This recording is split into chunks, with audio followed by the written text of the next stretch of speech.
Does your back, hip, and hamstrings feel perpetually tight? Now, have you ever looked at yourself from the side in a mirror and noticed that you have an accentuated curve of your lower back?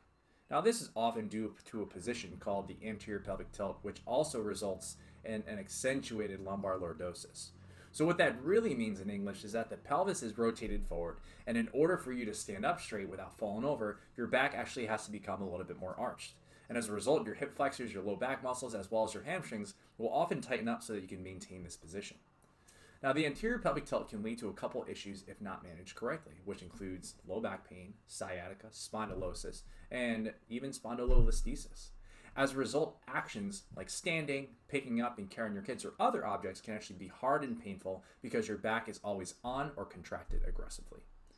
In addition to stretching, one of the first exercises provided for this pain is going to be incorporating low back strengthening, particularly in the extension movement. You'll often hear the Superman position, which is very simple. You get onto your stomach and you pull your chest and your thighs off the floor and you hold it for a nominal period of time. However, this is actually probably one of the last exercises you want to do if your lower back is super arched. Now, over the next few days, I'm actually going to show you my exact framework to manage the anterior pelvic tilt so your back will feel amazing. Today's action is actually both an assessment and an intervention. The goblet hold strengthens your anterior core and helps you stand up with more confidence and less pain. So here's how you do it. 1. You step into the band so that it rests in the middle of your foot. You move your feet about shoulders width apart, and then next you're going to have the band in each of your hands, and you're going to bring your hands to your chest with your elbows down. From here, you're going to focus on squeezing your butt and pulling your ribs down.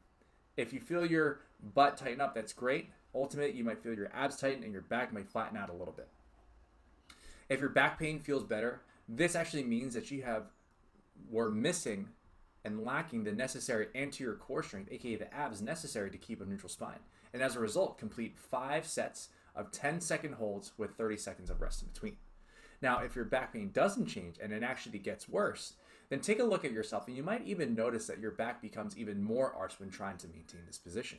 Now, if that's the case, stay tuned tomorrow for another deep dive into the anterior pelvic tilt.